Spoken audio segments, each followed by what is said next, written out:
From the CBW Radio UK studios in Chelmsford, this is Off the Record with Big C and his trusty companion, Stinky Pete. Thank you very much, Shaggy. Not only, this is Big C, not only we got my trusty companion, Stinky Pete, with me, but returning again by popular demand, as always, Jazzy Jeff, Stinky Pete's younger and, Go on, say it. go Less on, hirsute brother. less hirsute, more attractive and less hirsute brother. Yeah, that will be one. Jazzy Jeff. So welcome, guys, to Off the Record. Thanks for joining me again, obviously. Jeff, you weren't with us last week, I don't think, were you? I wasn't, no. No, you had a week off. Yeah, just me and Stinks doing a chart. My clues game was up, wasn't it? Your clues game was absolutely top form last week because it had to be, because I was basically asleep for the entire podcast. Was there something about a fanatical, colourful shellfish? Yes, a fanatical blue oyster cult. A good one. A religious war. I mean, we had them all. It was the Crusaders. That was on fire. You did well. Fire last week. Yeah, we did have to mention Barry Manilow, which was a downside, obviously, but you know. True, but you can't have everything, can you? Well, to be fair, we probably mention him every week, don't we, with the charts? When it's not him, it'll be what's his face, James Last.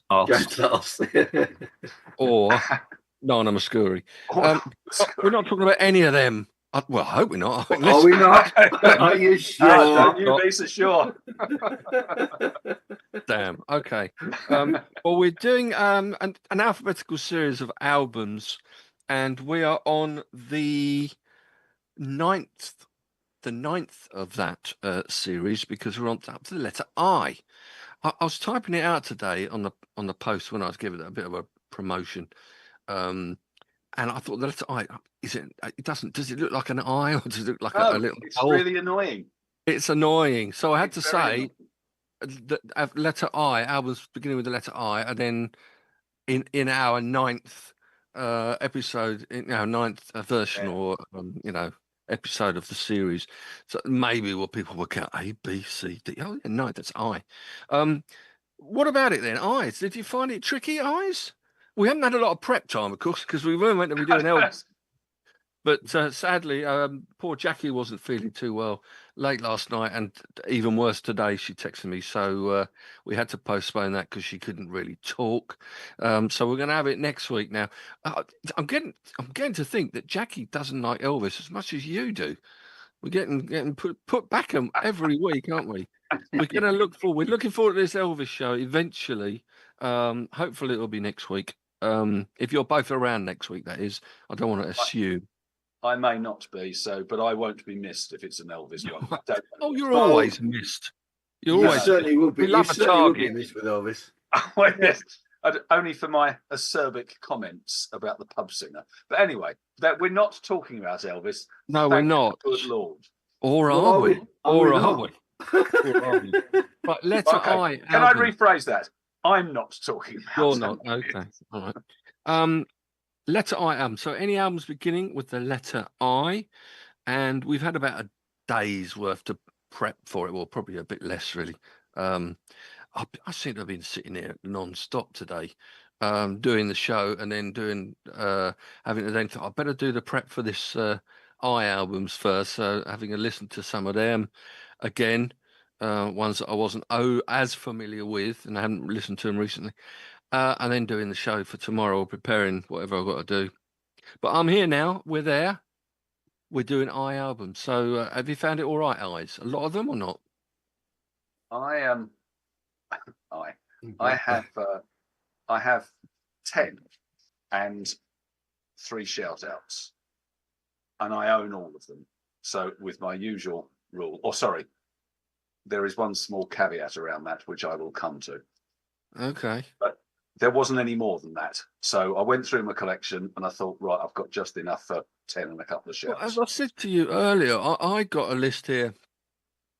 I mean, no one's going to see that on there. I got a list of all these I albums that, I mean, when I say I've got them, I know it's not quite the same as you've got them, because you've got them on vinyl, you've got them on CD.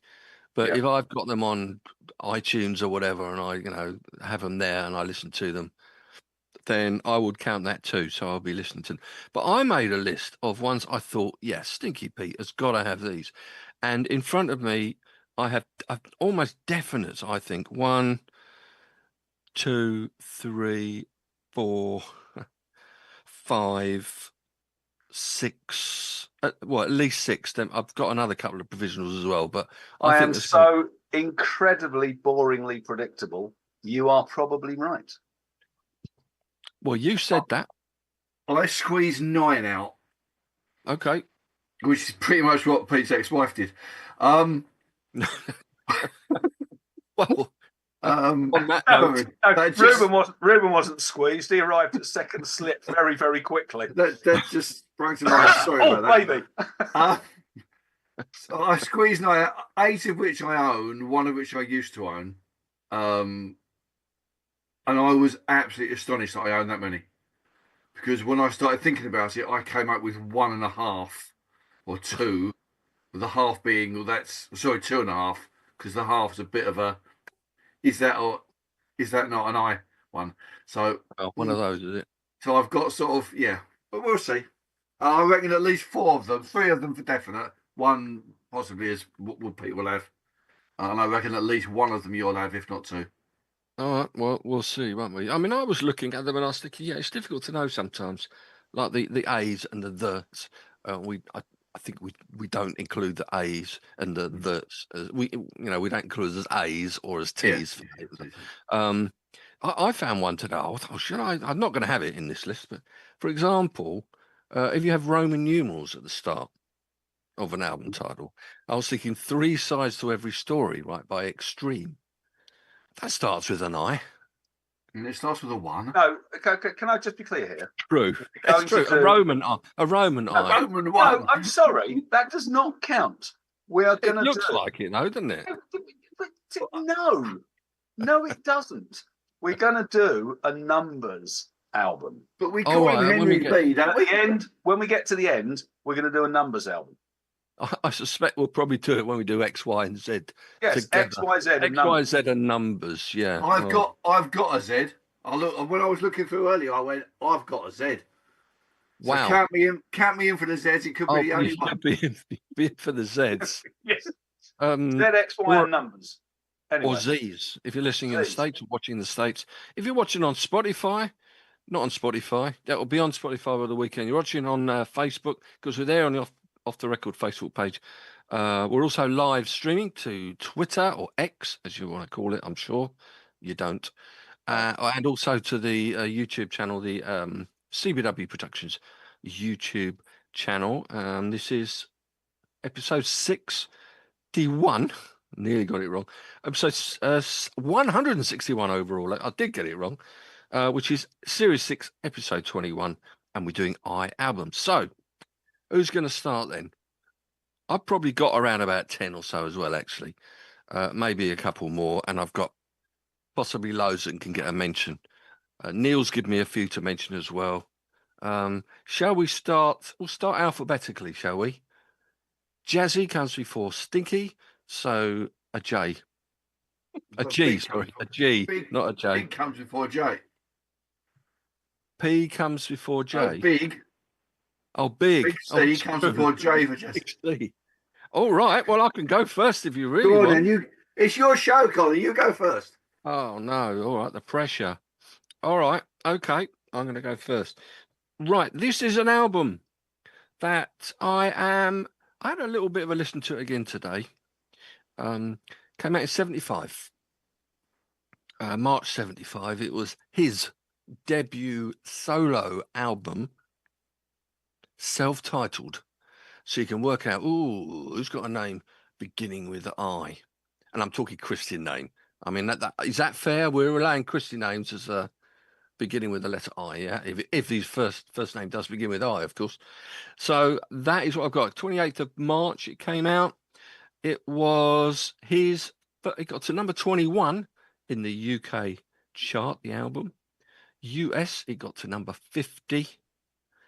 He was a member of a band, and this was his first album after he left that particular band. But Okay, I'm going to have a guess here. oh, you never go on then straight away. Iggy Pop, Iggy and the Stooges. It isn't Iggy Pop. Bugger. So I was just I was, guessing. I was thinking Points for Ian Stinky Dury Pete. until he said the States. Sorry. I was thinking Ian Dury until he said the States. Did I say the States? You said he got to number 50 in the States. I can't Oh believe yeah, he he got to number 50 in the States, but Ian Dury wouldn't. I see what you mean. All right, no. This was a band that did it feature this guy as well, because this was certainly his first solo collaboration with Mick Ronson, who appeared on a number of his solo Ian albums. Hunter. It's Ian Hunter. Right. Yeah. Right. You were close with Ian. You get half a mark for Ian Dury there, Jeff. Ian Hunter. So yeah, I mean his first solo hit, absolutely brilliant version. I'm going to have to play it tomorrow. The only version that you want to hear really of Once Bitten, Twice Shy. Great White did a version of it actually in when was that? Late 80s, I think. Late 80s. That would have been. Yeah, late 80s, early 90s, I don't know, one of the two. And that was, funnily enough, his first and only top 20 hit in the UK. You got to number 14. I know, strange because it's such a great song. Other songs on the album, you got Who Do You Love, which may have been a single too. It was also covered by the Def Leppard guy. Joe Elliott. Yeah, but he had a band called Joe Elliott's Down and Outs. Yeah, Down and Outs. Down and Outs. Well, they did a version of Who Do You Love, and also 3,000 Miles from Home. Was it from home or was it from here? From home, I think. Could be from here. I can't remember now. You are at home, so the two things count the same. Yeah, either one. Also, Def Leppard themselves recorded Who Do You Love as a B-side, I think, in 1999. And the Pointer Sisters did a version of Who Do You Love on their 1979 album. It's a lot like Mott the Hoople. A lot of them are very Mott-ish, as you can probably well imagine. Whether it be the rocky ones, like the last track sounds, it's called I Get So Excited. I'm not going to go there. I get so excited, which is sort of gold. If you know Mott the Hoople stuff, like Golden Age of Rock and Roll, all the way from Memphis sort of style. But there's also a couple of really slower ones. There's even 3,000 Miles from Stroke Home or Here. It's an acoustic number. Also, It Ain't Easy When You Fall, Shades Off is sort of a double-titled song, which is a slower number. And there's a flute on that as well. But that sounds very much like Mott on their slower numbers. I don't know what the connection might be, but Shades Off for Ian Hunter, that would be a shock, wouldn't it? I mean, Ian Hunter, he must be about 95 now or something. He's amazingly old, isn't he? He's late 80s, I think. He's still going, is he? He's still going, yeah. He's still playing live. He still plays live, yeah. I mean, we saw him at the O2, it's probably about 8 or so years ago now. When Fish was the support. Saw him with Graham, our mate Graham, Pete. Yeah. He always wears shades. I mean, he's probably, I say, late 80s, but he could be in a retirement home somewhere with a blanket over his lap. He'd still have the long curly red hair and he'd have his shades on because he's a cool dude, is Ian Hunter? And he's very cool. He is the coolest. And there's not a lot else I can say about it. But Ian Hunter is the album I've gone for since I've gone first. And there you have it. So alphabetically, Big C to Jazzy Jeff. Shall I keep it in topical mood? Go on. On the grounds that our pontiff has just passed his mortal coil. Oh, yes. So this album is in the Vatican top 10. Which doesn't say very much about the rest of the ones in the Vatican top 10, I have to be honest. But 1971, solo album by someone who's better known as part of a 4-ball, 3-ball, or in a band from the 60s.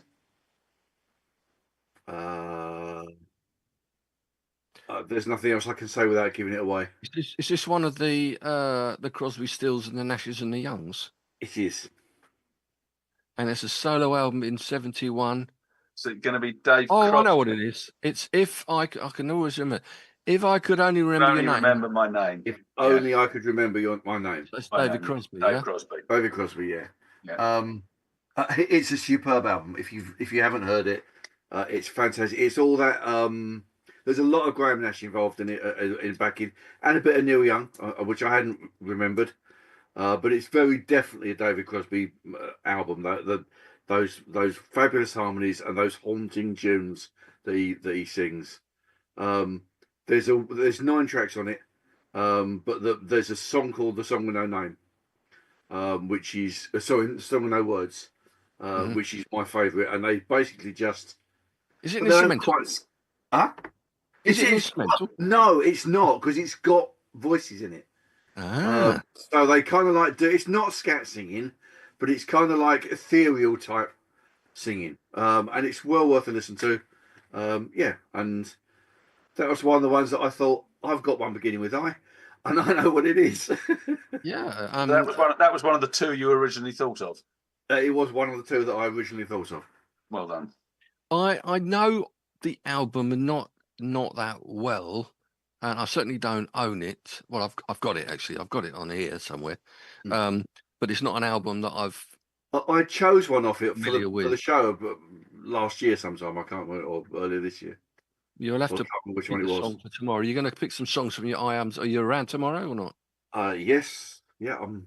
I'll pick some songs for tomorrow. Pick some songs from the I catalogue that you've got. But you would love it. It's right up your stresser, as they say. Love it. Is the Pope Catholic? That's an I. Well, that's an not I anymore, because he's dead. He's dead. So he's now not anything. Oh, sorry. So it was the Pope Catholic, but I The think the Pope next was one Catholic. probably will be. Did Yeah. you see you saw that it'll be a photo bit of what's his name? Mason, Ryan Mason. Yeah, Ryan Mason. Yeah, fantastic. Give it to Mason to the end of the season. But also, but then there's now one of with Sam Allardyce as well. Give it to Sam Allardyce till the end of the season. And of course, there's the one with Donald Trump saying that he thought he was very good at poping, so he was going to be the new pope. There's a video of this. Is it a Scouser? Is it? And someone told him that the Pope had died, and well, there's some confusion, but he thought they were talking about the Newcastle goalkeeper. Goalkeeper Nick Pope. Really? Yeah. Nick Pope. Yeah, I saw that. What? And they was like, "Are you serious? Well, who's the backup is going? And all this sort of stuff." Yes. And they live happily amongst us, don't they? They do. Yes, They do. Indeed, they Right. do. Okay. Stinks, over to you. Didn't you have David Crosby in there? No, I didn't, because I don't have the album and I don't know it very well. I know of it, but I don't know it. Right. Okay, so I'm not going to do the guessing thing. I'm just going to tell you. So 1971, Yes. the greatest year in music, don't argue. An album which has one of the great album covers. It's an absolute work of art. And the majority of the album cover is in fact painted in white, grey, and pink. So the album this is one I've got. I've got one. I've got because you knew I'd choose it. This was This is one I've got as well. well. got it There we too. go then. So, "In the Land of Grey and Pink" by Caravan. I got a copy of Cunning Stunts delivered yesterday by my dealer. You've got to be careful how to say that one. I was very careful. Yeah. And I now so I've now got most of the collection of the Caravan stuff, including a really good live album. I love this album. I have done ever since I first heard it. So for those who don't know, Caravan are one of the leading lights of the Canterbury sound. So Richard and David Sinclair, Pye Hastings, Jimmy Hastings, Richard Coughlin and Dave Grinstead. It's an interesting album. I don't have the vinyl. I will get it eventually, but I've got the CD version, which has got additional tracks on it. But it's only 6 tracks? No, 5 tracks. So "Golf Girl," "Winter Wine," "Love to Love You," brackets, and "Tonight Pigs Will Fly," which is very classically prog. In the Land of Grey and Pink, which is a great song. Their lyrics are, what I love about Caravan is they're really brilliant musicians, but their lyrics are more than a little smutty when you listen to them. So they're kind of a bit almost like Carry On type humour in some of their Carry On LSD, in my opinion, but there we yeah, go. well, it may well be Carry On LSD, but I mean, you know, they didn't stop them making great music. And obviously, my favourite track is 9 Feet Underground, which is a 22-minute 40 epic of 8 different parts, which obviously ticks all of my boxes in terms of being a great piece of music. But it is, joking aside, it's a pretty well perfect album. I would say of the Canterbury Sound albums, that and the Snow Goose, the Camel one, are probably the 2 best albums to come out of the Canterbury scene, which was an amazing music scene for such a small and insignificant city hung off the arse end of England. I know that the equivalent of the Pope lives there, but most of them have been a bit shit since Michael Ramsey. So, you know, anyway, there we go. And interesting. Did you say? I don't know whether I misheard you, but there's a guy called Pye in there. Yes, P-Y-E. There's Pye. Pye Hastings and Jimmy Hastings. But strangely, they're not from Hastings. They're from Canterbury, which is also in Kent. Which was something which struck me when I was looking through it and thinking how weird that they come from Canterbury rather than Hastings. Indeed, That would be more appropriate, wouldn't it? that would be significantly more They appropriate. didn't think this through, did Caravan? No, they did. They should have And been part of the Hastings set. They should have been the Hastings set, definitely. Yes, they should have been. Is that the album? I know you've mentioned the album before because you presumably included it in your 71 albums that we did. I included it in my 71 albums. I included it in the 60 tunes for my 60th. It's based. That album is on pretty well every compilation I've ever done. Maybe sort of Tolkien-esque cover. Is that the one I'm thinking of? It vaguely, yeah, it is. It's based on the Land of Grey and Pink, so it's basically mushrooms and dwarves, and you know. I tell you what, the one it's nearest to, but it's much better executed, is the Inner Sleeve of Eater Peach, which is kind of vaguely similar in terms of the, you know, mushrooms and dwarves kind of thing. Anyway, don't be put. I love the music. I love the album cover, but the music is brilliant, and Winter Wine is superb. The music is orally prog at its easiest. Yes, it's quite melodic, and it's easy to listen to, which an awful lot of prog isn't. No, I 100% agree with you, and that's why I say. Thought, you know more about this than me, clearly, but I thought Pye Hastings' brother was part of Soft Machine. Maybe Jimmy Hastings. Because they use, I've got Soft Machine Live, which is such a hard album to listen to. Like you just can't. But they use Part of Love to Love in it because I think it's Pye Hastings' brother who's in it. Well, yeah, I mean, it may well be. I don't know. I mean, I might have got this wrong, but maybe Richard and David Sinclair are cousins, not brothers. But I know that they're all, anyway, they're related. But I agree with you. They can't all be related because they're from Kent, not from Norfolk. Well, that's true, and they don't have 6 toes. But I agree with you that along with the Snow Goose, it's very easy to listen to. It's proper tunes, and their background is jazz and everything. And if you listen to some of the other albums like Waterloo Lily, it's much more jazzy. But I agree with you that the 4 short songs are all very, very listenable to, a very discernible tune. You can sing along to. They've got discernible lyrics, so it's quite different as a prog album. Well, I might like them. I might like it. You never know. Well, you never know. We're going to play. We're going to do the Underground Pink tomorrow. We'll see. Just reading about it, Jimmy Hastings. He played with his brother Pye Hastings in Caravan with Soft Machine, Hatfield and the North. Does that name ring a bell? Hatfield and the North was another Canterbury band. National Health. Yeah, I don't know. Ryan Ferry, Trapeze, Chris Squire, among others. Well, Chris Squire, because that was the whole prog set. I mean, Caravan and Camel and Yes and all that lot. Anyway, there we go. That's me. That's my first one.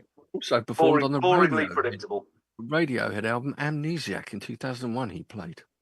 Ooh. And he died last year on the 18th of March, in fact. Right. So did you have that as well then, Jeff? Yeah, that's one of mine, 9 down the pan. That's one of your 9 down the pan. Okay. Well, you had a little bit to say. Do you want to put one of yours in now then, ahead of my next one? Okay, Or well, shall I go while we're in the area, what, another prog? they're not actually from the Canterbury scene, but they're very, very close. 1974, Isotope by Isotope. Oh, Oh, now I've forgotten then. Okay, so Isotope were one of the 70s sort of jazz fusion typey sort of English bands, along with Soft Machine and Brand X and And Nucleus Nucleus, yeah. and all that stuff. They were a little more, and I use that word very, very carefully. They were a little more accessible than a lot of the others. So they were a little more tuneful. They were run, but they were organised and put together by a guy called Gary Boyle, who's a jazz guitarist who played with Dusty Springfield and Stomy Yamashita and Bert Jansch and all sorts of other people. So he was a decent guitarist, and it's a good album. It's very much what it is, and it was very much of its time. And it's very expensive to buy now because I've tried. This is the one that I used to own, but I don't anymore. Well, I've got it on cassette, but I can't play it anymore because I don't have a cassette player. it doesn't help, does it? No. but it's of its time. It's of its style, and it's good of its style. Yeah, 100%. Yeah, there you go. Well, I'll be honest, I know very little about isotopes. I'm just looking up isotopes and I'm reading all about distinct nuclear species. Yes, that is true as well. You Which need to doesn't put in sound too isotope appetizing. band. All right, Yes. okay. Maybe I should do isotope. All right. Well, maybe Otherwise, I'll you get a try whole that bunch of later. physics that no one understands at all.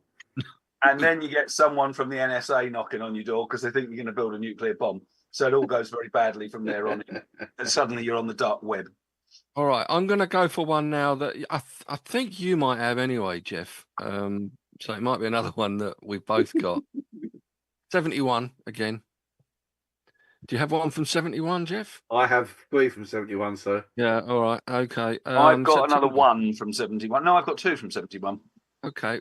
You might not have this one, I don't know. September 71. His second album, solo album. You know what it is. Okay. I do. Yeah. You know what it is, and Stinks will just have to imagine it while we talk about it. We talk about it. It'll just become jealous in the end. No, I don't do jealousy. It's the one thing I am not. So talk away. It was a hint. It was a hint. I did give you a hint of the song title there when you were imagining it, but all right. Number 1, both sides of the pond, the UK and the US. Title track, probably a signature tune, I would say. Definitely. Jeff's nodding. Although it wasn't released as a single over here in the UK. It was in the States, and it finally was here in 75. It made the top 10, and it made finally number 1 after he died in 1980. So at the beginning of 81, it got to number 1. Do you have any clues yet, Stinks? Do you have any idea what it is? It would be the other half of the McCartney songwriting duo. Correct. Linda McCartney. Yeah, that's right. Yeah.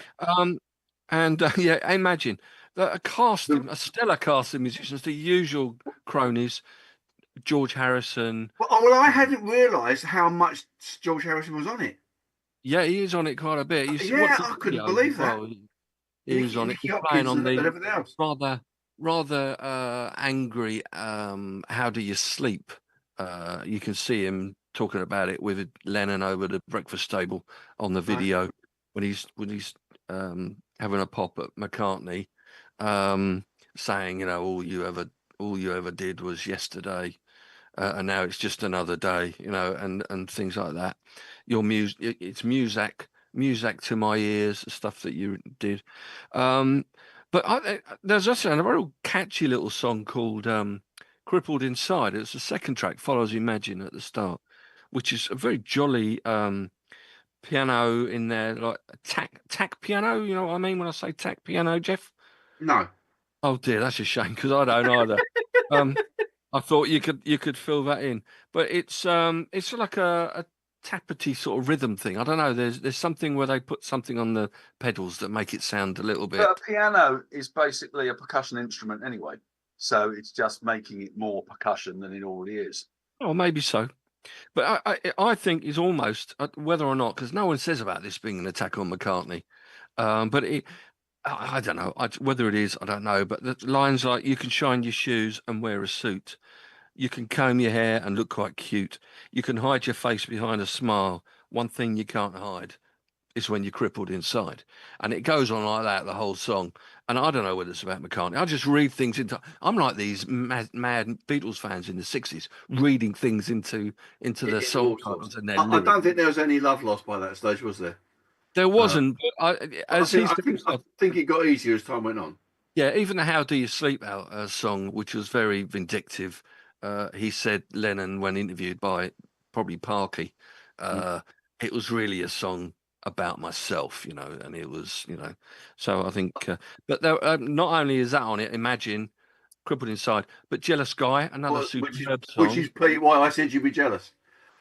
Ah, so you threw a clue. That See, that went over that my was the head. clue. That That was the clue. would be a jealous guy. I didn't To be a hear. jealous Can I guy. just be clear that "Jealous Guy" in my mind is by Roxy Music and Brian Ferry? So Was Poxy Music. that Yeah, was their that was I, their homage, wasn't it? a faithful cover of it, but to me, the only, well, not the only one, but the best one is Lennon. It's a raw It's version. It's like Roxy Music version is a smoothed down. I mean, his voice makes it that way probably as well, but it just takes away the personality of it. I think the Roxy Music version. But anyway, jealous. I might err on suggesting that Jealous Guy is better than Imagine as a song. A lot of people don't like Imagine. It's one of those that It's a good people song. say you hear too much. It's a good no. It's a good song. It's any which way you look at it, it's a good song. Yeah, but Jealous Guy is. I mean, you know Jealous how it Guy is just originated. yeah. You know how the song originated? May No. have interest. Well, it was a song that they when they went to India, Rishikesh, to see the Maharishi, whatever he was called, in '68. They had a bunch of songs. They all came back and produced them for the White Album, um, and it was called "Child of Nature," and because the Maharishi was the son of Mother Nature, and the lyrics, it's probably available. I might even play it. You never know. Tomorrow morning on the show. Um, McCartney did also a song called Mother Nature's Son, which did make it onto the White Album, but Child of Nature didn't. Then he reworked it and it ended up being called Jealous Guy. But Give Me Some Truth is a really angry song, typical Lennon. Sick and tired of hearing things from uptight, short-sighted, narrow-minded hypocrites. All I want is the truth, There's a lot like that. And then some slower songs like How and Oh My Love and Oh Yoko. He's sort of odes and little tunes for his missus. And there's Um, Merry Christmas. and that's not on it. That's not on Imagine. Well, it's on the version I've got. Oh, well, it wasn't on the original version. Maybe it is. I've got the anniversary edition, and it's on All there. right, okay. It's probably got everything on there, and I think. But the original album only had 10 tracks, I think, and I Right. think I probably listed them all. But apart from George Harrison, you got Nicky Hopkins on piano, on Crippled Inside with his tack piano. Klaus Vormann, of course. Alan White, who I'm sure Stink will be well familiar with from his Yes days. Yep. And also on drums as Jim Gordon, who you'll know from Derek and the Dominoes. Jim Keltner as well on drums. There was a lot of drummers on there on different tracks. And a couple of the guys from Badfinger, Joey Molland and Tom Evans, who co-wrote Without You with Pete Ham. They're on acoustic guitar as well. So I'm going for Imagine anyway. John Lennon. That's my next one. And also one of yours, Jeff, yeah? Yeah, another one of mine. Yeah. Okay. Jeff's going to be sitting there silently for the last 3/4 of an hour of this because we're. Have you ever known You me to never do know. that? Well, no. Okay, yeah, all right. Unless we put a plastic bag over his head. Right. Okay. So my next one, I always like a good story behind the band. The leader of the band credits the band's career and success to a gig 15 years ago at the Underworld in Camden, which was where he launched the band, which have become very famous in their genre and very successful. In many ways, like in the same way that Joe Bonamassa credits his success to playing at the Royal Albert Hall, and why he loves the Royal Albert Hall and why he loves playing in London, because really his first big audience outside of the clubs in the US was the UK. And I just kind of like it as a story. Anyway, the album is Impera Ghost 2022. As you know, went to see them last weekend. They were absolutely brilliant. I've seen a lot of brilliant light shows in my life. It was right up there with, you know, the Floyds and the Nightwishes. What I love about them is that they're brilliant musicians. Tobias Forge is the leader. They're Swedish, but you don't know the names of the members of the band until after they've left, because on all of the albums when they're playing, they all wear face masks and they're called a group of nameless ghouls, which I think is quite clever. So you never know who you're getting. But the Nameless Ghouls are really bloody good guitarists. Anyway, this album is the most recent one until the one that comes out in a couple of weeks' time, which I just heard the new single off today. I love it. I love all the tracks on there. Imperium, which is the starter. There's 3 singles: Spillways, which I think you've played; Call Me Little Sunshine, which you've played several times; Hunter's Moon, which is my favourite. A track called Darkness at the Heart of My Love. The final track is called Respite on the Spitalfields, which again is a nod to kind of the whole London thing. But there's a brilliant track on it, which they played live, called Watcher in the Sky. Which interestingly, Wyatt said to me, if they play Watcher in the Sky, it's absolutely brilliant live. It's his favourite track. But I like that because I don't know whether that is kind of like a bit of a riff on Watchers of the Sky, which is the Genesis track, one of my favourite Genesis tracks. But anyway, so I thought I've got to throw that in. I saw them last weekend. They were absolutely brilliant. And it's an I album, which I own. So, and it's 2022. So bang, up to date. Wow. I must admit, I didn't know that you owned the album. I mean, that's quite a new album for you to own, I guess. I own However, 3. I did put it on my list. Well, I had Impera down I by own Ghost. 3 of their albums. That was one of the ones I wasn't too sure about as well, but it's there. Marvellous. Absolutely. I know I played a lot of Ghosts for you. Was it yesterday? No, I played 5 tracks on the first day after we'd been. It was yesterday. Yeah, it was George Benson today, wasn't it? Yeah, George Benson. But yeah, yesterday it was Ghost, and yeah, I'm not. Oh, they're all right as far as I'm concerned. As you can well imagine, I think sometimes it's right up your Strasse for sure. I can imagine. Well, I know it is. And I don't know. Well, okay, I think the word overblown comes overblown. I know comes exactly. Unnecessarily overblown. No. It was my okay. phrase. They absolutely are not all of the time. I think that the thing about them, which is what I like, is that you've got some really gentle, soft, acoustic-y songs, almost folky. And then you've got the stuff which is the massive production. So I think, like Nightwish, where they do the same with How's the Heart and all those ones that you've played, I think they get the balance right. You know, what they aimed is Meatloaf, which is this grotesque wall of yak for the entire, you know, that if you want to talk overblown, then talk Meatloaf. But I don't think Ghost are. What they are is a band which is really big on its stage show. So they write their music to be performed on stage. They're very much a live band, and when you go and see them live, then you know the stage set was amazing. All the effects, it was brilliant. It really was stunning. So have you seen Meatloaf live? You what? Sorry. So have you seen Meatloaf live? No, absolutely not. I'd rather shoot myself in the face. Brilliant. No, awful. No, and seriously, as a stage show, absolutely superb. I believe you. but you've got to like the music. That's probably I right. don't. I mean, obviously he's right because that's what he thinks. But I can imagine as a stage presence and Oh, a stage show, I can imagine a lot of Meatloaf songs sound like they should be on a London stage or Yeah.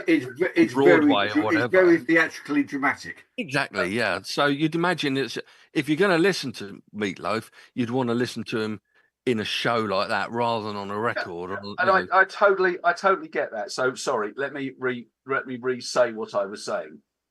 I don't dispute that Meatloaf live with that theatrical thing is really, really good if you like Meatloaf. But that's the big, and I perfectly appreciate that a lot of people would look at Ghost, who are brilliant live, and the stage show is amazingly theatrical, and will go, yeah, but I don't particularly like the music. It's fine, totally get that. But the two things are not related as far as I'm concerned. okay, all right. Ghost, then Emperor. I'm proud I got that one on the list actually. Well done, good chat. Go on, Jeff, because you've had a couple of Well, no, yours. Jeff needs to have a rest, doesn't he? Because he's going to run out very, very quickly. Yeah, but also, I was trying to give him a chance because he might have another one than I've got. He said, and I thought I'll give him a chance to talk about that one. You rather go, than Carl. me. Go on, you go. I'll fill in afterwards. All right, okay. Which one should we do next? Should we change tack completely? The one that at least one of you, 50% of you, would absolutely loathe. Okay, punk at its very best. In fact, I would say, the enemy. I think it was the enemy I saw quoted. They said that it was as astonishing in its impact as the Ramones and their debut album. And whereas they wrote in the NME that Never Mind the Bollocks was comedy, in inverted commas, The Clash was quaint with their debut album. This was the classic punk rock record, fast, frantic. The lead singer who writes all the music, sounding like he's got a permanent sore throat. Came out in 79, Feb 79. Got to number 14 in the UK, nowhere in the States, obviously. And if I say where they come from, you'd probably get it straight away, though, Pete, I would guess. Or maybe you would too, Jeff. Their debut album. And it came out at the height of the Troubles in Northern Ireland. Right. Okay. It's the Undertones. You always say that when I say Northern Ireland, but it isn't the Undertones. They never It's sang about Boomtown the Rats. Troubles. It's not the Boomtown Rats who were from Southern Ireland. It's Third the time I get it. Slits. It's not the Slits who, I don't know, were they Londoners? Listen, it's punk. I couldn't give a shit. Jeff, who is it? That's more to the point. If I said their debut single, and I think I gave you this clue last time and you got it, their debut single, which has opened this album, was called Suspect Device. And it was on the single, at least on the independent label, probably sold about 50,000 copies, was on the Rigid Digits record label. Oh, Stiff Little Fingers. Stiff Little Fingers. There you have it. Their debut album, Inflammable Material. And it sort of detailed, I mean, Gordon Ogilvie wrote all the lyrics to it. A bit like Keith Reid in Procol Harum. He wasn't in the band Procol Harum, but he wrote all the lyrics. And Gary Brooker wrote the music. Whether or not Keith Reid was high when he wrote Whiteless Had a Power is another matter. It'd be difficult to imagine he wasn't. It's difficult to imagine, but he claims he wasn't. But I mean, who knows? This album basically it detailed the grim reality of life in Northern Ireland in the times of polarization and conflict or whatever. And the songs talked about teenage boredom, deprivation, sectarian violence, and police brutality, like Law and Order. And the single Suspect Device, as you can well imagine. He said that the album was inspired by the Clash. So Jake Burns, who writes the music, and the lead singer, who sounds like he's got a permanent sore throat, Hello, Rod Stewart. He loved the Clash, and he's inspired by them because they wrote about their lives in a way that really hit home, and they used to sing about the what they knew, which was the troubles in Northern Ireland. The Undertones had a pop at them actually. There was a bit of a dispute, almost like Oasis Blur thing, made up in the press probably, but because Undertones they sing about girls and happy things. Whereas the Stiff Little Fingers sang about, let's say, Law and Order, Suspect Device, Alternative Ulster, State of Emergency, Wasted Life. I mean, there's some great songs on there, as we said. But they've still got time for a little love song in Northern Ireland called Barbed Wire Love, which I do love, with a nice little Beach Boy cameo with a barbed wire love, bar. And things like, I mean, lyrically, you've got I met you in no man's land, across the wire we were holding hands, hearts a bubble in the rubble, it was love at bomb site. I mean, you can't get better than that, can you? If you grow up in that situation with any sort of political or societal, Sociological, yeah. or societal care, Okay. Yeah. it will be difficult not to bring it out in your music, wouldn't it? I would have thought so. I definitely would have thought so. There's also a great cover of Bob Marley song. Goes on for 8 minutes, which you probably love. Peter love that. Johnny Was, the Bob Marley song. Johnny Was. Johnny was a good man. Yeah. Anyway, that's it. Inflammable Material on Rough Trade Records. It was. Begins with I. Oh, I have it. With I. It does. I remember buying it when it came out. Well, I bought this when it didn't come out.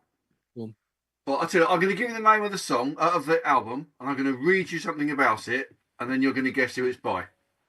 As if we don't know. 2018. Yeah. Ooh.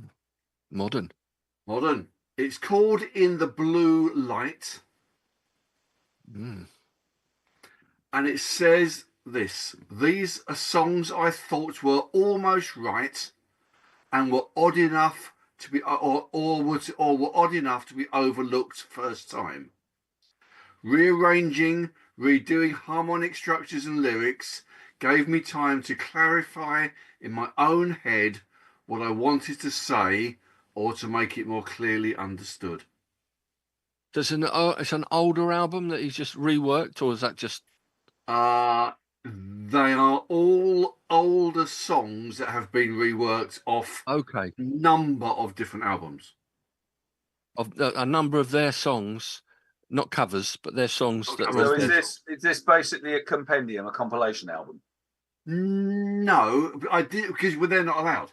No, so I didn't choose. Greatest hits albums aren't allowed. It's a very deliberate reworking of previously released songs in slightly or some of them slightly more different concepts and styles and that sort of thing.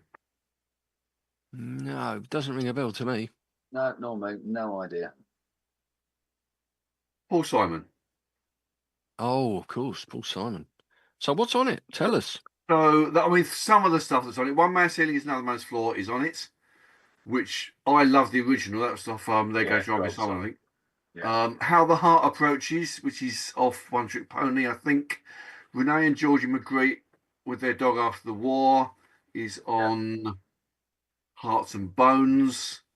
Some Folks' Lives Roll Easy is on Golly, I can't remember what that was on. Huh? Still Crazy. There you go. Yeah. Crazy.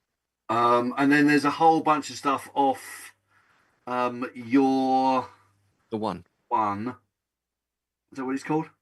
Yeah, You're the One. Yeah. And some off something, but I can't remember what. So they're all. I'll tell you what. I've got. You got the One Man's Ceiling. I'm just looking it up. One Man's Ceiling is Another Man's Floor. You said that. There goes Ryan Simon. You've got 1, 2, 3 songs from You're the One. Love, Pigs, Sheeps and Wolves. No, 4 songs actually. 4 songs. Also The Teacher and Darling Lorraine. Okay. Hearts and Bones. You've got the Renee and Georgette one. Still Crazy. Some Folks. So Beautiful or So What? There's Questions for the Angels. Yes. And One Trick Pony is How the Heart Approaches What It Yearns. And there's one Yeah. from Rhythm of the Saints, Can't Run But. Which none of us care about. Which will obviously be the worst Although- track on the album. Well, Not sure we care about the album. But yeah. actually, No, it's as terrible. an album, although they are previous songs, it's very definitely not a compilation album in itself. They Oh, are no. completely reworked songs, and they're worthy. They're worthy songs. He's re-recorded them. They're new band. They're not just remixed. So he's got new band people, like new band members playing them. So and it's a nice. Well, if you like Paul Simon, and if you can cope with the fact that he's so intense sometimes that it gets a bit excessive. Mm. Then, And I yeah, noticed it's a good album. Edie Brickell. Do you know the name Edie Brickell? I heard the name Edie Brickell. Edie Brickell and New Bohemians, I think it was. Yes.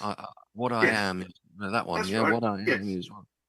She's on the album on track 1, which is One Man's Ceiling is Another Man's. One man's thing is no man's fault is something which is a phrase that I use all the time. Oh, really? Okay. Well, she's on Finger Snaps. Is that like That. I could get on that album? You could, mate. You could do anything if you put your mind to it. Yeah, why not? So there we go. Well, no, I'm disputing that. I'd like to see Colin run a marathon. I wouldn't. I'll tell you what,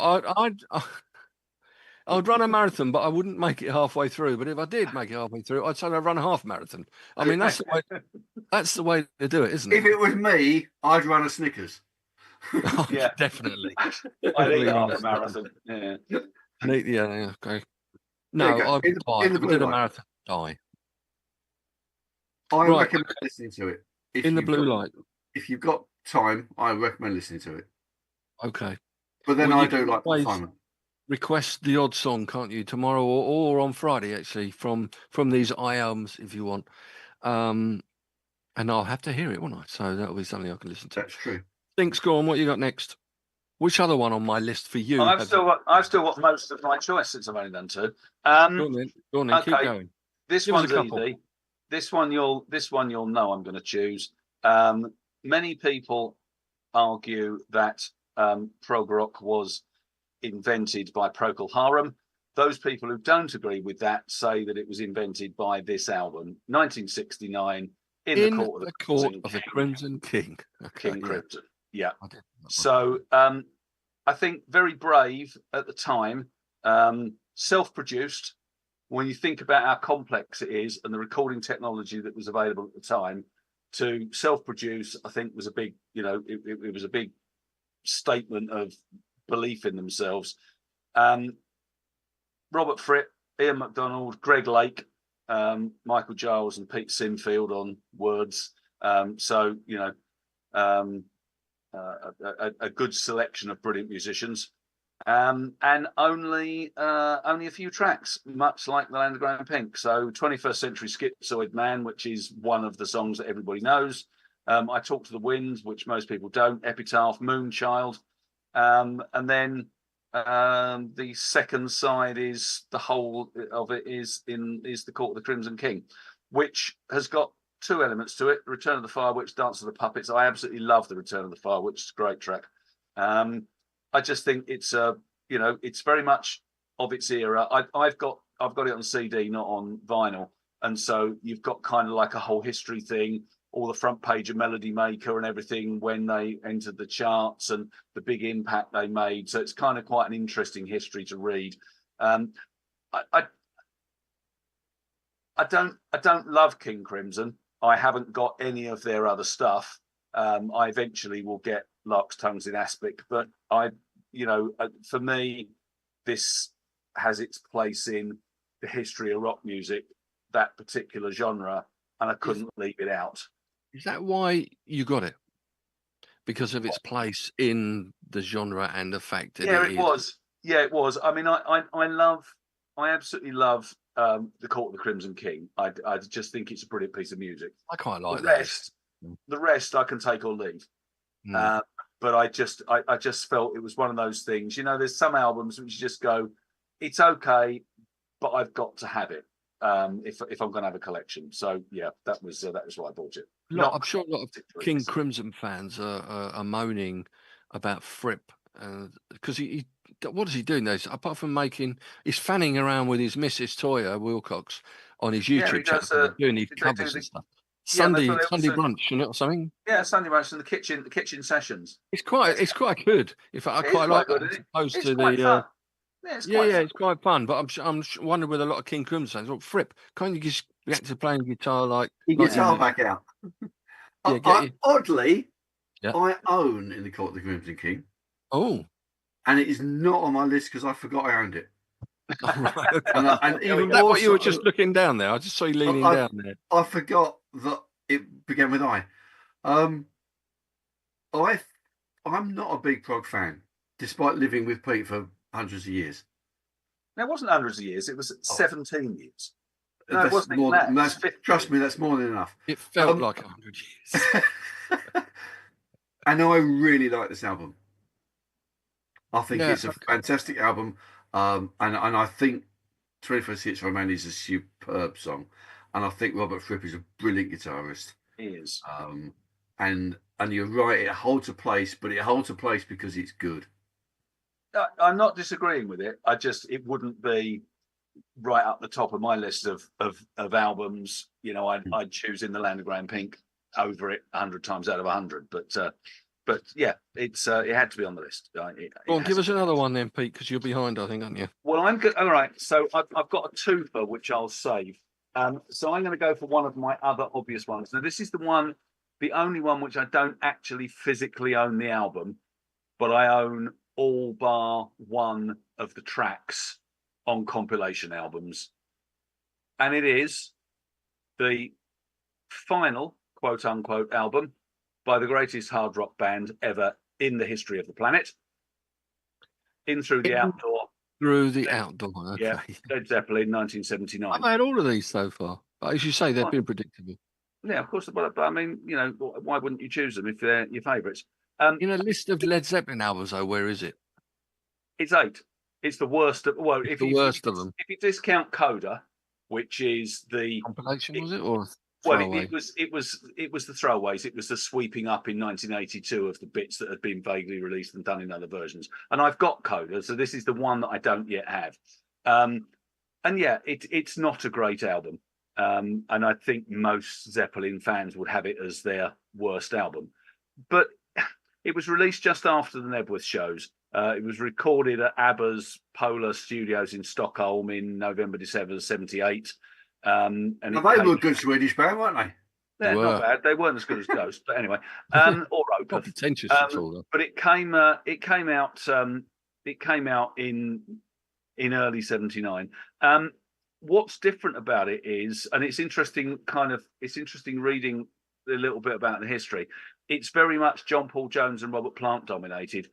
So it's a keyboard album, whereas the previous one, Presence, was very much a guitar album. And Plant makes the point that they wanted to do something which came at the music differently. Now, part of the other reason was that John Bonham was basically completely smashed off his face on booze, and Jimmy Page was hooked on heroin. So they weren't exactly 100% absent all of the time. But for all of the fact that it is not, you know, it's definitely not. It's their worst album. It is their worst album. It went to number 1 in the Billboard, number 1 in the UK, number 1 in New Zealand, number 1 in Australia, number 1 in Canada. It was Led Zeppelin. And basically, their worst album is better than most people's good albums. It's for me, the best tracks on there are In the Evening, which is described by Planty as a full-blown epic. I don't think it is. I just think it's a really, really good rock song. Hot Dog. There's a very much John Paul Jones dominated song called Caruso Alhambra, which is a kind of 10-minute thing, but very keyboard driven as opposed to Page's guitar. And then my favorite track is All My Love, which is it's really different, a really different sound. There's a different rhythm to it. That's the one I'm probably going to choose tomorrow or Friday. But it was written in honor of Robert Plant's son, Karak, who had died during the 1977 North America tour. And then there's a really nice relaxed, slow blues number called "I'm Gonna Crawl," which is the final track on the album. So I had to put it in there because I'm always going to have a Zeppelin album. But hands up, it's definitely the worst of their 8, excluding Coda. I think Coda's probably better actually. So In Through the Outdoor, Led Zeppelin. Okay.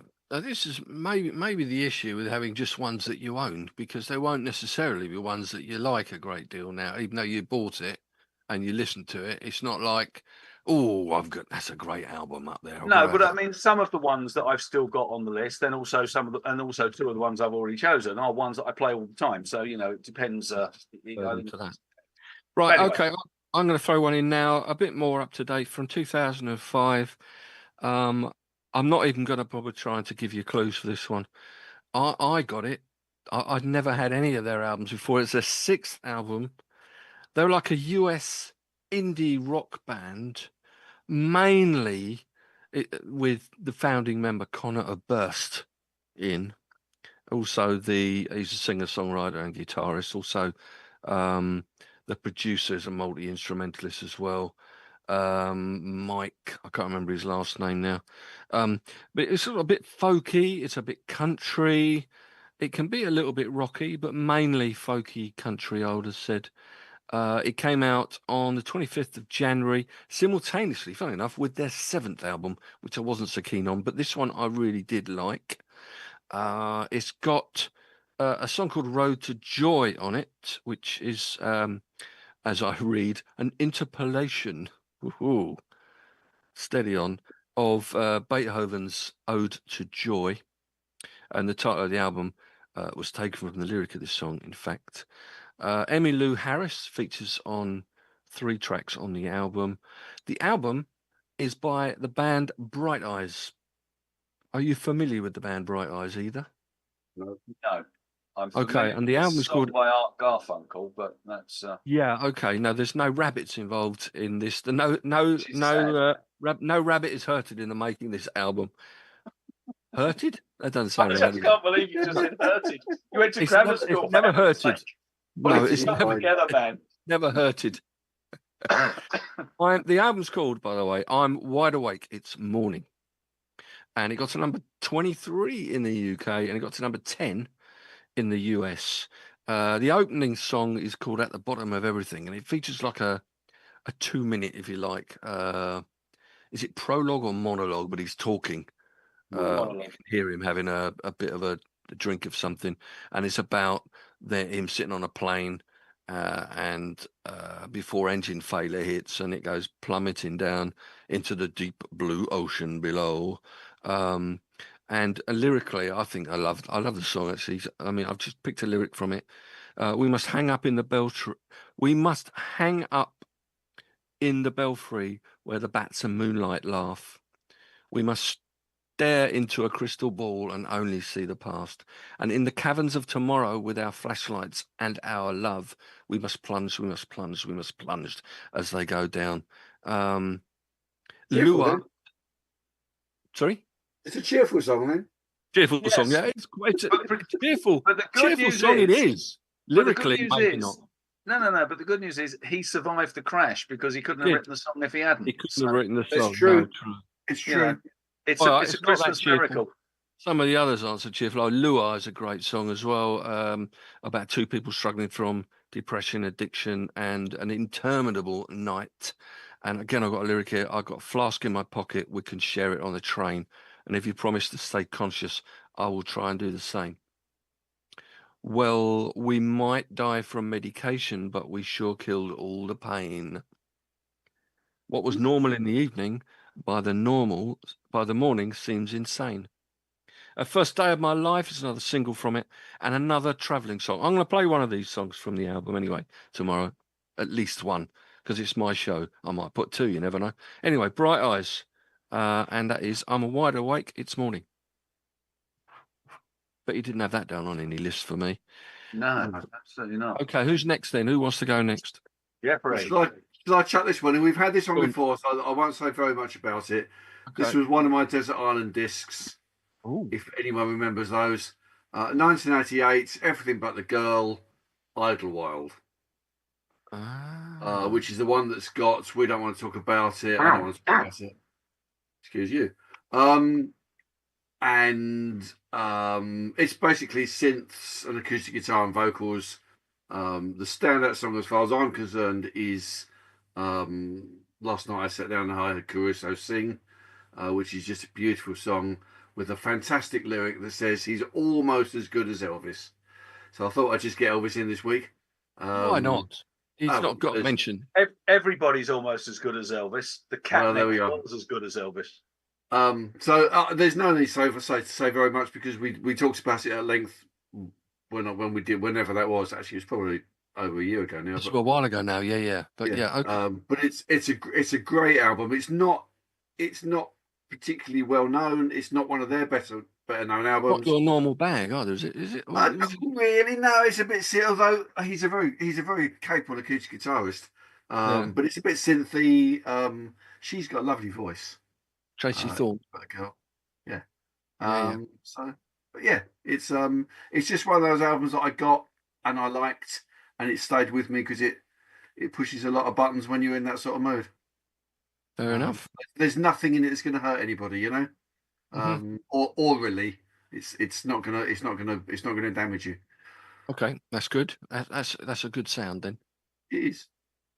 All right, Idlewild. So, Stinky Pete, are you going to pick an Idlewild song at all as well? An Idlewild album? No, my shout out is Idlewild South by the Allman. Okay, well, I've got that on my list for you. But I don't own that because I own Beginnings, which is the two albums together. So that's why I didn't choose it. But I did mention it because it could have been on there. Okay, so well done. No, I'm not. All right. So you go next, or am I? You can go. You go another one. All right. Well, I'm going to do my twofer. So this was the debut album by the band in question, and also the final album by the band in question. And then they unformed and reformed 8 or 9 years later as a completely different band. So your favourites, the Mahavishnu Orchestra, Oh my God. debut album, In a Mounting debut Flame. album, The Inner Mounting Flame, final album, Inner Worlds. Now, Inner Mounting Flame, I totally get that a lot of people go, it doesn't have any tunes and it's a bunch of jazz noodling. Yes, agreed, it is. Has its place in the pantheon of fusion and jazz rock, as does everything they ever recorded. The original band, John McLaughlin, Billy Cobham on drums, Rick Laird on bass, Jan Hammer on piano, and Jerry Goodman on violin. By the time it got to 76, the only person left of the original band was John McLaughlin, because it was his band, and they'd also dumped the violin. And the result of that was that it wasn't as kind of out there as the first two albums, because The Inner Mounting Flame and Birds of Fire, I think Birds of Fire is the least accessible. But it's got, Meeting of the Spirits, the opening track, A Lotus and Irish Streams is a beautiful piece of music. Dancer Maya, You Know, which is the one that you listened to, Colin, when I made you listen to this album when we were going to do a different type of show. And you said that one sounds a bit rocky. It does. So that's the one which is the most accessible track on the album. But that's pushing the envelope because nothing on that album is accessible. By the time you get to, well, it isn't, and hands up. But either you love that sort of music, which I do, or you hate it. But I like Miles Davis. If you like Miles Davis, then you like the Mahavishnu Orchestra because they've also got that kind of going wherever. So, if you like that type of free form music, you like it. If you like stuff with a tune, you don't. It doesn't have a tune. By the time you get to 1976 and Inner Worlds, whole different ballgame because the drummer on that is Narada Michael Walden, just Ralph Armstrong on bass and Stu Goldberg on organ, and no violin. And it's very much, although McLaughlin plays on it, it's very much Michael Walden's album. And as a net result of that, it's much more commercial. It's much more funky. You've got All in the Family, Miles Out, In My Life, Gita, Morning Calls, The Way of the Pilgrim, which is a great song, River of My Heart, and the one I'm going to choose tomorrow, which is Planetary Citizen, which is an all-out funk track. And it could easily be George Clinton, it could be Parliament, it could be Funkadelic, it could be any of those sorts of bands. So 2 albums, both by the same people, but I'm going with Inner Worlds, which is the accessible one. That was Can the I latest. just say? Yep. I own In a Man in Flame, and I'd forgotten about that as well. You're not doing very well at this, are you? Not doing very well, no. No, It begins with I, Jeff. it doesn't. It begins with T because it's the In a Mountain Flame. Well, that's yeah, probably why you went wrong with the other one as well. You I probably guess had I just didn't see the it. Crimson King, yeah. Yeah, that's right. I quite like it as an album. I do. And I don't think if you like Miles, Miles Davis is a chasm away from Marvish and Orchestra, in my opinion. But there we go. Well, no, but it's most of Miles Davis's stuff is free form. Either you like free form music or you don't. And Colin will hate it because it doesn't have a tune. And none of the Miles Davis stuff. I get that. I get that completely, and I would rather have a tune every time. But of that fusion modern or ex-modern jazz-ish sort of thing, like pretending to be jazz when it isn't really. It's okay. Well, the thing about Mahavishnu was, and I'm a massive fan. I've got everything they ever did, and the John McLaughlin stuff as well. I just think that it crossed the boundaries. It was music that appealed to jazz fans. It appealed to people who were into this fusion thing, which hadn't really existed. But it also appealed to rock fans. There was a lot of fans of prog who were also Mahavishnu fans. And I think that's because it crossed the boundaries. And most of that is to do with the fact that John McLaughlin is a bloody genius.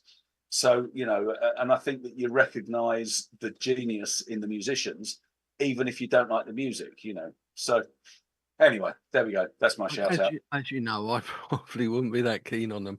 Now, my issue with it is, I do want to hear a tune. And I don't know how to say this really, but I suppose my standpoint would be that kind of music. I don't understand it. I've got to be able to understand it for a start. And it's almost like, and whether you'd be offended when I say this or not, maybe either of you actually, because you might both like Mahavishnu. It's like almost, like I said in the Court of Crimson King.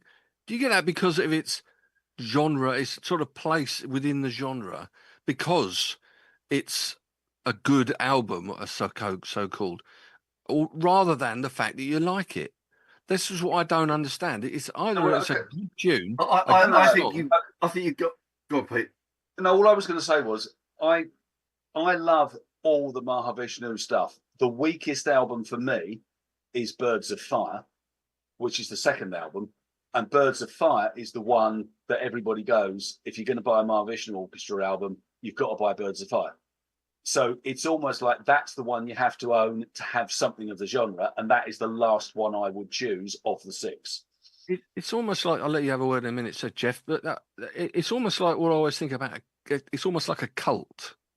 Yeah. I always think about a cult album, a cult music, cult film. It's like a lot of people say they really like it, they really love it, when in fact it's crap, basically. But they happen to like it or say they like it. I don't know. That's my viewpoint. I just literally don't understand it. But isn't that? This is interesting because the film thing as well. We don't want the podcast to go on for 4 hours. Well, we're fine. But for me, the definition of crap surely is it's crap to you. So there's some stuff which is definitively crap, like the Kevin Keegan song this morning. But some people like it, I'm sure. I did. But I didn't. I watched E.T. I thought it was utter shite. It was 2 hours of my life I am never getting back. Everybody says, E.T.'s this marvelous piece of cinema that everybody's got to watch. And I thought, okay, I'll watch it. It had a story. It had a story. It had a beginning. It had an ending. It had a story, that you could follow. You can get emotionally involved in it. You can't do that with the Mahavishnu Orchestra, surely. Right. Can I? Sorry, Jeff, you're going to chat. Yeah. Just for a second, because I own it. I own it because. Okay, I love jazz, like old time, like Chicago jazz, Yeah, the swing so right. stuff, Yeah, all of that stuff, and I like some of the more modern jazz as well. And I have a huge admiration musically for jazz musicians because they walk on a different plateau to other people. Yep. So, and I'd grown up with a lot of this, as you said, like Isotope and Nucleus and some of that stuff, and the Marvishal stuff was the obvious next step within that. So I'm looking at that and I'm listening to this, and then I start to look at the Marvishal stuff, and I wouldn't buy another one because, and I won't probably ever. I own it, and I probably won't ever play it again. And I definitely won't play Soft Machine live again because it's awful. But technically, it's brilliant. But I can't listen to it. Yeah, well, And I then, think then you that's do. I think you yeah. do own, when you're looking at things. You do own albums that you go, actually, I understand why that's made. I understand where it's come from. But actually, I don't really like it. It doesn't push my buttons. Yeah, I But agree. if you haven't done the journey, then you can't say that it doesn't push your buttons until you've done that No, journey through. that's right, and that's the important thing. And I think a lot of people make a value judgment about music without actually listening to it. Like I think, Elvis. well, yeah, well, but I've listened to everything Elvis ever did, and I still hate it. Like I don't think you have listened to everything Elvis No, ever I haven't. did. You know what I mean. But the point I'm making is that I think it's hypocritical to say you don't like something when you don't know it. No, You know, I think no, it's not. It's just it.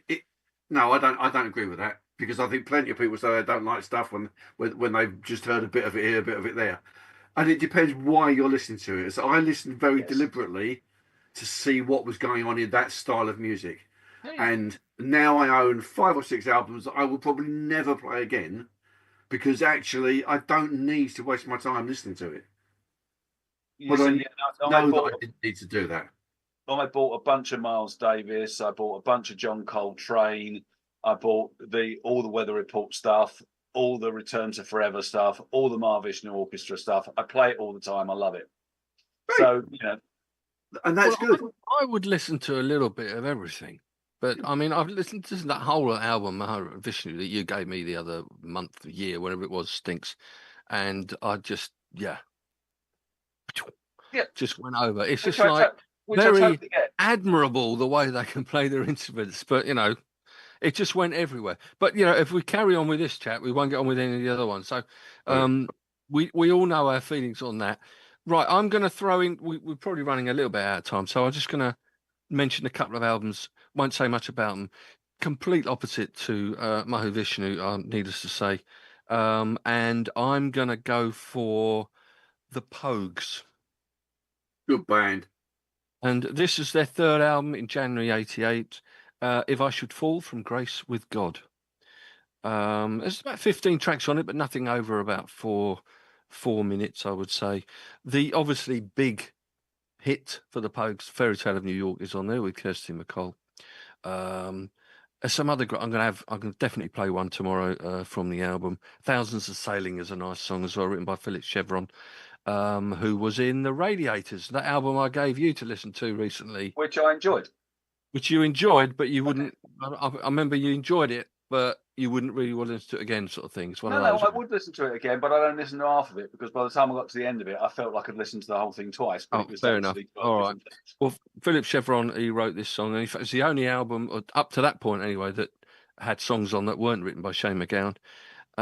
What else is there to say? A lot of traditional folk songs on there. It's a little bit less Irish folk music.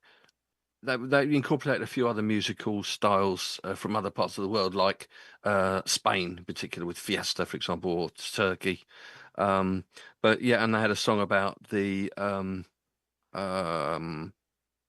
troubles in Ireland again, actually. Terry Woods, who also joined the album for the first time, who was in, I think, Steel Eye Span. I think he was in Steel Eye Span anyway. He was singing the first part of the song, Streets of Sorrow, Birmingham 6. So the first part was Terry Woods, and he's describing the pain and sadness of the streets in Northern Ireland during the Troubles. And the Birmingham 6, obviously stands to reason, was Shane MacGowan offering support for the Birmingham Six and the Guildford Four. If I Should Fall from Grace from God, that's an I album for you. And another one I'm going to throw in, highly commercial, probably his most commercial album ever, and the one that I think took him up to a different level, and was the time that I really got into this guy. He had an album out and single I really loved in '73. I was playing it all the time as a single. This was, I think, I would say it's a breakthrough album because he had a lot of hit albums before, but I'm talking, and I've called this an Innocent Man. Oh, Billy Joel. Billy Joel. I've called it Innocent Man. I mean, an Innocent Man. I think that counts as an doesn't it, or an A?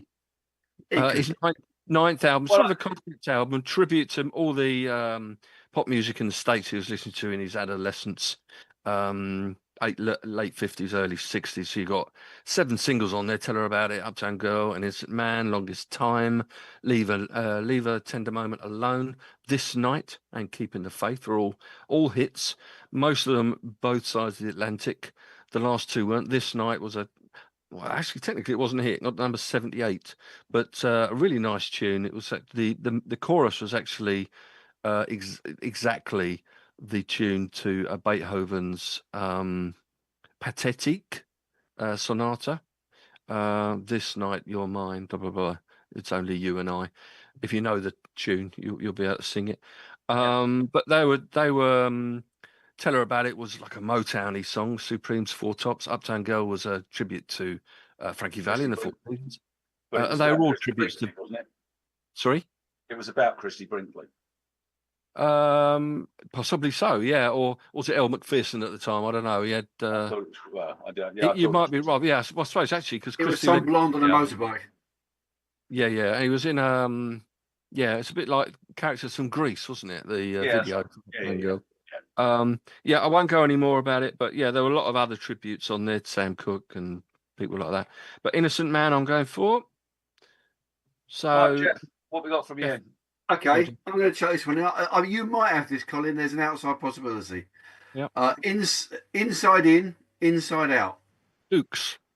Kooks, 2006. I haven't actually got it. I haven't got it because I've got a lot of I albums here, but yeah, I know the one you mean. Okay, it's a really good. I mean, Band. Naive is obviously the standout single and the standout song, but it's a really good album. It's got this this acoustic underbelly which is really good. I like a lot. But their up tempo stuff is really jolly.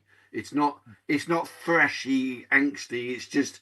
It's just jolly sounding. You know, it's a little bit like some of the Fratelli stuff, which is quite happy, sort of bouncy sort of stuff. You know, from Scotland. Yeah, Seaside. Is that where they were from, the Kooks? No, the Fratellis No, the were. Fratellis But are. The Kooks were Liverpudlians, aren't they? They were Brighton. Oh, were they? Yeah, I think so. Brighton. What's the difference? Close. It's England anyway. They both beat Spurs. Yeah, so does the Stones and Blind Seaside is a lovely little starter to the album. Ooh is really good. You Don't Leave Me. She Moves in Her Own Way. I think that was a single, but I can't remember. Yeah, it was. Yeah, it's a great song. I love that one. And of course, Naive. It's Your Big Tits, which you cannot beat. Big Tits. It's just a great song. So it's a really good album. I've not picked up on anything they've done since.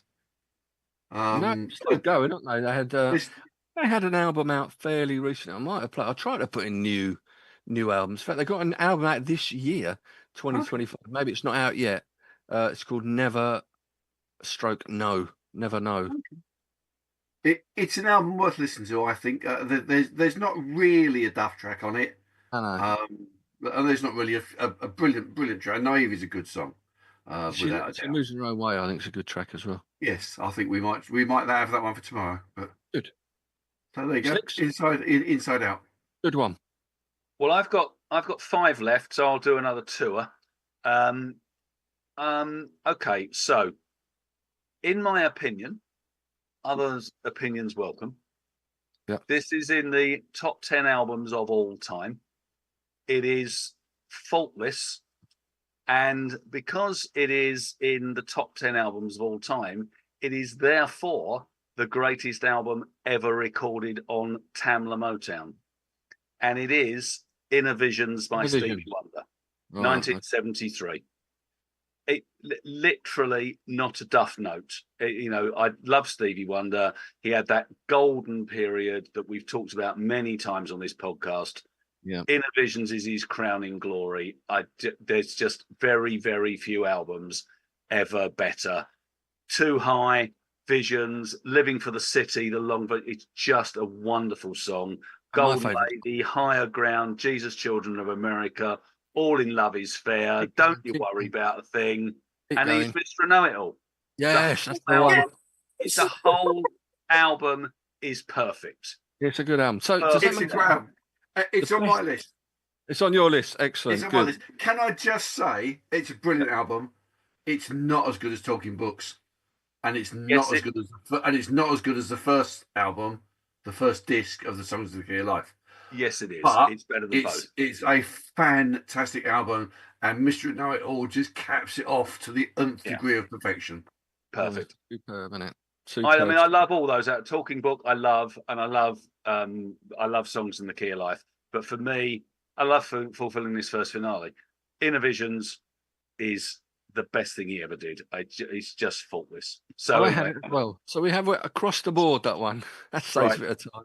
Well, right. Well, I'm going to throw in then an album which has got a lot of songs that made it onto the many compilation albums from this band. It's a good album. It's not a great album, but because I'm collecting nearly everything they ever did, I've got it. It is I for Inner Secrets by Santana, 1978. It's interesting because it's basically Carlos Santana and an entirely new band from the band that did Caravanserai and Welcome and Borboleta. But Leon Patillo on keyboards. No, it's not. It's the only person from the original band is Armando Perazza on percussion. Highlights: One Chain Don't Make a Prison, Stormy, which was a hit, Well All Right, which is the one that everybody knows, and then Open Invitation. So those four were all singles and are all on the album. I got it relatively recently. I've played it a few times since. It's classic Santana with if we're talking about recognizable guitar sounds, you hear the first note of a Santana and you know it's Santana, and that's how it should be. It's a great album. It's a good album. It's not a great album, but it's on my list. Okay. Does that mean it's me again? Yeah. Right. Okay. Again, I'll do these quickly then. Which one shall I go for? Okay. I've mentioned this one before, but I'll mention it again. Did it on the 74 albums, I think. It was their second album. And one of my favourite artists from the 70s, multi-instrumentalist. Not Roy Stevie. Wood. Sorry? Roy Wood. Roy Wood. Wizard. Yeah, Wizard. Their first album was a bit naff, I thought. Wizard Brew. The second album was like almost a similar principle to Sgt. Pepper's Lonely Hearts Club Band. There you go. There's a Beatles mention for you. In that it featured a sort of fictional band called Eddie and the Falcons. The album's called Introducing Eddie and the Falcons, and it covers. I mean, there were a lot of. Tracks were written and recorded as tributes to artists from the 50s and early 60s, like the Innocent Man in a way.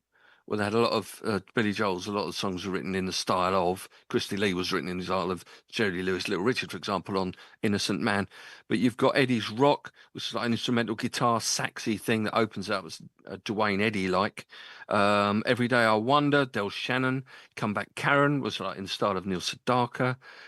Roy Wood only, I think, could do this really. I've done lots of Crying Over You, baby. It was done like Elvis. He only had one hit, another mention for Elvis. 2. This is the story of my love, which was more Wizard-like. Everything thrown at it, the kitchen sink. It was a minor hit, disappointing because everything else before that made the top 10. It only made 34.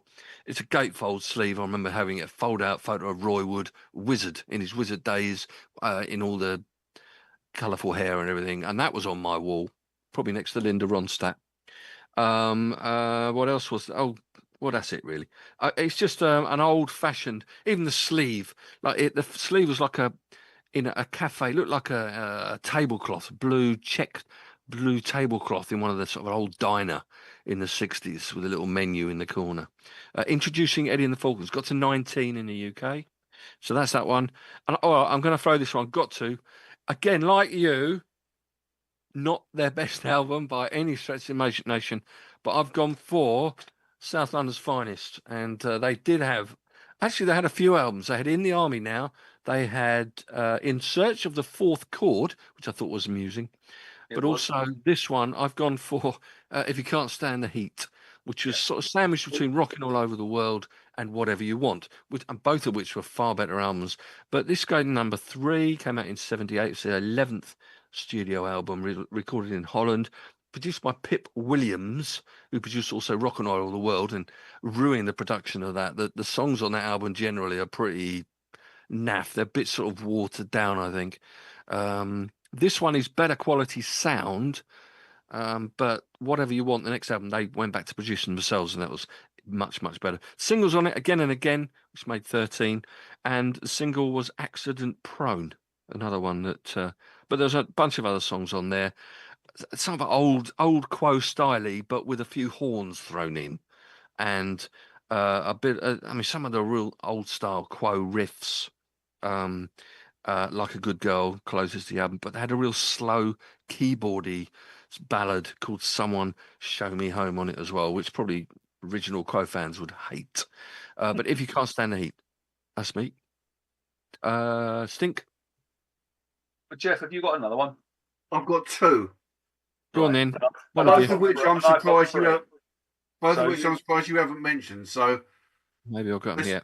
let's try this one. This is my. I'm not quite sure whether this one counts or not. All right. 1970 classic lineup in rock, Deep Purple. Ooh. I decided not to include it because when I literally just got that yesterday off Gordon, Right. and I looked at it and it very clearly says Deep Purple in rock. So I was umming and ahhing and I wanted to choose it, but I didn't. Well, I because- did. Yeah, that's fine. I'm pleased you I did. It's a great it- album. It's okay. I don't like heavy music particularly. I own a Zeppelin album, but I never play it. And if I want heavier music, this is what I would. This is the one that I will play. Yeah. It's a classic. It's the classic lineup. Yeah. They're good songs. And because of the version that I've got, which is the anniversary edition that I've got on CD, you get Black Knight on it as well, which just makes it even happier for me. Yeah. So no need to say very much more about it because it's probably one of the best known albums that there is, I would have thought, in that genre. So yeah, that's I kind of squeeze it in as I hope I'm allowed that one. Yeah, as I say, I looked at it and I wanted to choose it, and I thought you might choose it anyway because I know you've got it. But secondly, I thought it is in rock, but it's Deep Purple in rock, so I opted not to. But it's a great album. Do you want me to choose this next one, or are you going to? Because you're going to choose it and I'm going to choose it. Okay. Well, yeah, go on. Then. My voice is better than yours, so shut up and I'll do it. All right. So 1973. Deke Leonard, Iceberg. Yeah. It's better than all the Man albums which he played on, in my opinion. Agreed. He's got a really odd voice. He's a great guitarist. Razor Blades and Rattlesnakes is a fantastic opening song. But personally, I like Broken Invasion more than anything else. It's an album that I wouldn't ever stop what I was doing to listen to, but if it's on, I'll thoroughly enjoy it. And Pete will say far more about it than I will. No, I agree with you. I mean, I like Man. I agree with possibly one exception. This is the best thing he did. And effectively, you know, it's Deke Leonard, it's Martin Ace, it's Mickey Jones, it's Terry Williams. It's basically Man in various guises. I agree with you that Razor Blade and Rattlesnake is a great track opener. I think Nothing Is Happening is a beautiful song. I really like Hard Way to Live. I Just Can't Win, Broken Ovation. I just think it's a really good album. The Ghost of Musket Flat's a bit of fun. Crosby Second Class Citizen, I didn't realise was named after a bloke who actually played on the track who was called Crosby. That bit had passed me by until I had a look at the album today. But obviously, for me, the standout track is 7171551. That's that is a man's standard as well. But I just think it's a brilliant album, and Collins played quite a few tracks off it over. Yeah, because it's not on Spotify. It's really annoying. It's not on Spotify or. No, you have to get it off You YouTube. have to get it on YouTube or something like that, don't we? Yeah. Well, you better get ready for it, because there'll be one coming tomorrow, presumably two, because Jeff will choose it as well. No, I I won't. might have it already if you've requested. But it you've before. got, I think you've got Nothing Is Happening, because I chose that before, so I might just choose that again. And you've definitely got 7171551. So okay. yeah. Anyway, good album. So Iceberg, yeah, I wasn't that aware of him until you lot started requesting them. So how many has everyone got now left? I've got two left. I'm done. You're done. Okay, Pete, go on, give us another one or so. Okay, well, this is another one which I introduced you to a few months ago, which I got from my dear friend Mr. Sears when I was down for Ian's funeral, and he went up in the loft and said, "You collect vinyl, have this." So this is "It's a Beautiful Day" by It's a Beautiful Day, 1969. A real hippie, trippy, very American sounding. I guess, what's it nearest to? Maybe Jefferson Airplane, but it's very, very much a hippie trippy thing. David LaFlamme on violin, Linda LaFlamme on organ, Hal Wagonet, who I think you probably know, on guitar, Mitchell Holmes on bass, Val Fuentes on drums, and Patti Santos on vocals. I think she might have done some stuff with Santana or someone else. It's a really good album. White Bird, which is what I'll probably choose, Hot Summer Day. Girl with No Eyes is a beautiful track. Bombay Calling is another really nice track on it. Bulgaria, I think you played Bulgaria when I did, because I did It's a Beautiful Day as a debut album. And Bulgaria is it's a bit Mahavishnu-y, so we won't choose that one again. Yeah, it's just a really nice album. And again, let me stop you. It has one of those classic album covers. It's when you look at it, I was talking to Chris about this here, Dr. Jimmy. It's this kind of almost pre-Raphaelite painting style of this woman standing with the blue sky and the clouds behind her, and it's a nice album. Musically, it's very, very good. The LaFlammes write most of the stuff, and they're very, very talented musicians. So It's a Beautiful Day by It's a Beautiful Day. Beautiful Day. There's a nice song by Michael Bublé called It's a Beautiful Day, actually. Yes, I won't be choosing anything by Michael Bublé.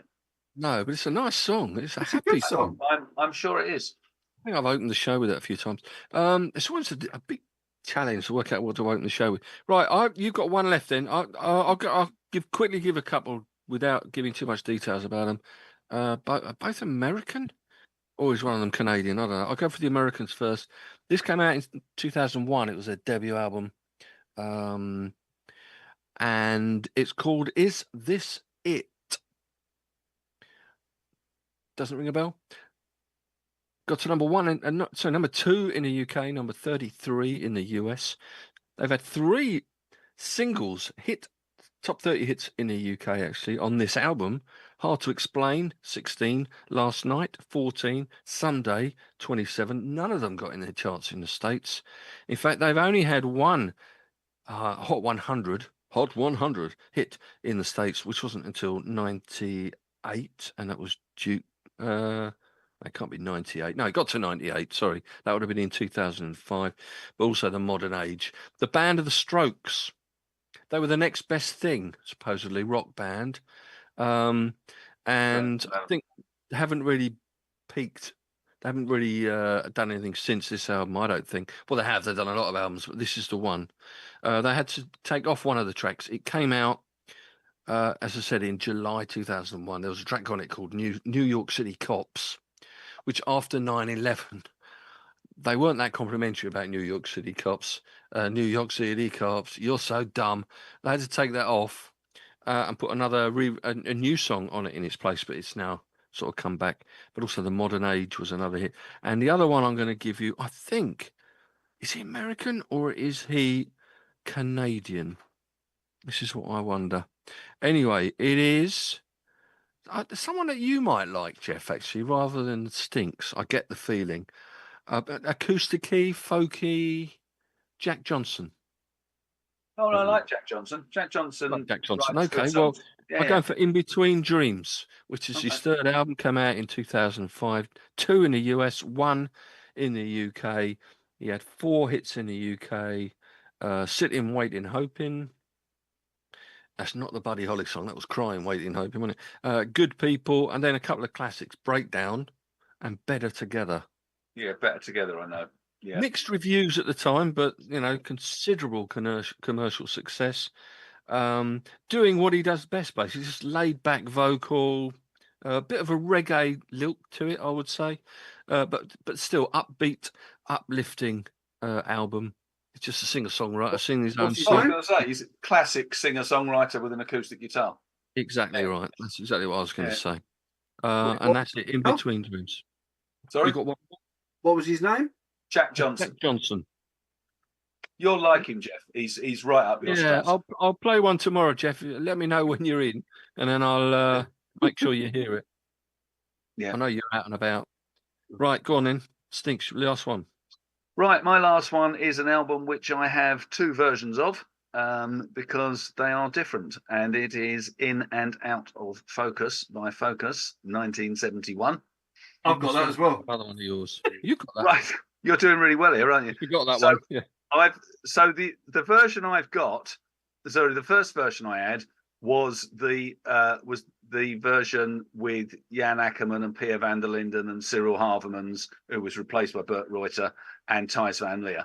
And that has Focus 1, Black Beauty, Sugar Island, Anonymous, House of the King, Happy Nightmare, Why Dream, and Focus 2.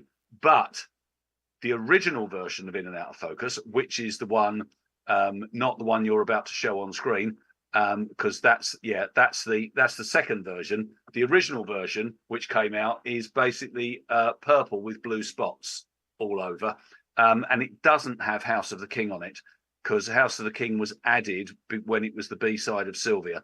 So when they re-released it in 70, because I think it originally came out in 1969 or 1970, it was re-released in 71, and on the original version, there was no House of the King. And on the version you've got, all of the tracks are reordered. So you listen to it and then you listen to the original and you go, I know what's coming next. Oh no, it didn't. So it's quite an interesting piece of music history to look at an original and say, well, what did they do with it after the success of Sylvia and then Hocus Pocus? So it was it was done off the back of that. So it's Focus. I had to have it. And interestingly, what I didn't realise was that Focus 2 also appears on Moving Waves. And what I need to do tomorrow is to listen to both next to each other and see if it's actually the same song done differently, because it would be unusual to have the same song, so have the same title and it not be the same music. So I need to investigate that. I will get back to you on this. You say that. I know South London's Finest had a track called Rolling Home on their Blue For You album. Quite a jolly little rocking number, as you can well imagine. And then they had another song called Rolling Home on their 1986 In the Army Now album. Very strange, but there you go. Right, okay, so yeah, I've just totted up your ones, and I think I had 6 of yours in the end. I had In the Land of Grey and Pink, I had Impera, I had In the Court of the Crimson King, I had In Through the Outdoor, I had Inner Visions, and I had In and Out of Focus. So you let me down with Inner Worlds and Inner Secrets, was it? Yeah. And Iceberg, and It's a Beautiful Day. So there were a few there that I missed out on. And one I've got down here, the only one, there was another one I've got Outer Worlds South down as well. But you said that was sort of on a reserve list. That was on my reserve. I should count that as one that I had for you as well. Then, really. I had Idlewild South. I had In Their Own Time, which is the family compilation album. Well, it's not a compilation. It's made up of stuff that's previously released and other stuff. But it's it's a review. So I've in their own time, and then I also had In the City of Light by Simple Minds, which is their live album. No, I didn't have that. I had it In the City, the Jam album, actually, as a possibility. But for you, I wasn't sure whether you knew this album, but one I'm definitely surprised you didn't have. But the other one I've got down is Richard and Linda Thompson. Do you know that one? I wanna see the bright lights. No, not your bag. Bit Oh, they're folky. all right, but I The don't know. guitar, Richard Telephone Thompson. convention. Yeah, indeed. And the one I'm absolutely stunned that you didn't have, because I had it as a definite for you, was Irish Tour '74. Oh, bollocks! So I think we'll take that one. Damn! Oh, that is so annoying. Yes, that is literally my favourite live album. I cannot believe I didn't have that. It's got it. You've done a guess there. No. That's what comes of having to do the organisation of it at In a very day. short notice. Well, that's I know. that's It was difficult, yeah. So thanks for doing it anyway. Oh, Neil gave me a few selections here. I just better read them out. We might have mentioned some of them already. Oh no, they're the songs he wants tomorrow morning. A few albums to throw in. Yep, King Crimson, In the Court of a Crimson King. Innovision, Stevie Wonder. I'm Still in Love with You, Al Green. uh-huh. I Didn't Get Where I Am Today by Chris Difford. He's a big Squeeze fan. International Velvet, Catatonia.